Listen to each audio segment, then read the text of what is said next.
Crown and sash might be the first thing you notice when you see Tenisha Castle, but that's just the beginning of her accomplishments. Yeah, the senior at Morgan County High School has spent the last few years traveling to different recovery centers across the state to try and make a difference. Destiny Quinn shares her story in today's Commonwealth of Kindness. Tenisha Castle won the title of Miss Heart of Central Kentucky in August of last year. Her title is fitting, given her heart for serving others. My dad, while he was working, he got a cut on his arm and he had to have surgery. And through that surgery, he was given pain medication that eventually he built a tolerance to. And someone introduced him to a substance that would help him with the pain. Tenisha Castle didn't know her dad was struggling with drug addiction until she was a teenager. And then I started feeling angry towards him, and because I didn't understand exactly what was happening.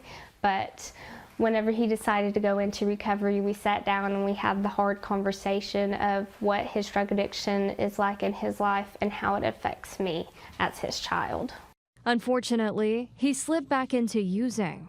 That day would be one that I'd never forget. I lost my dad in January of 2023 when I was 15 years old. Hoping to save another child from the pain she's felt since that day, she has turned his story into her mission. It is a way that I cope, in a way that I grieve, but it's a great way that I can continue on his legacy. Tenisha has a program called Don't Miss the Mark that she takes to recovery centers. I lead them in a vision board activity where I talk to them about the physical mark left on the body, the mark left on their mental health, and the mark left on their family and friends through their drug addiction. I want you guys to be creative and make it your own vision board. Make it however you want it to be.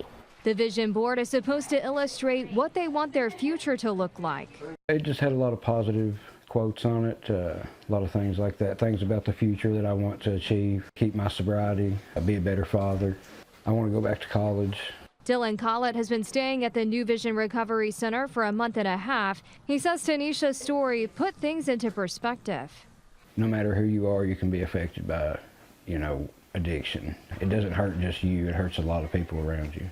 I've not been the dad I should be. I just been like a picture in Mom's wallet and not been there for him when I should be, and done things with him I wanted to do, and that's what I'm looking forward to. He's 10 and he needs me around, and I want to be there. I miss him.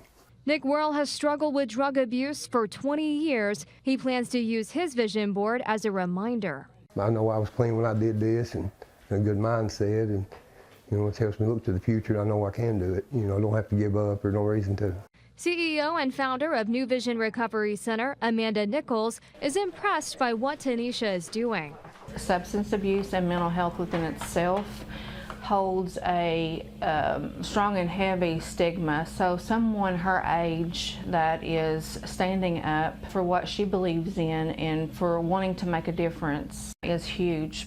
At 17 years old, Tenisha has already left her mark, and she's only just begun. I just hope that I can inspire other people, whether they're going through drug addiction themselves or have someone that is going through drug addiction in their life, that I can touch their hearts. And I may not have been able to save my father, but hopefully I can save someone else's father or their family member and friends. Tenisha plans to attend the University of Alabama in the fall, where she plans to major in addiction and recovery. She says that one day she hopes to become an addiction and recovery therapist and maybe even open up her own facility.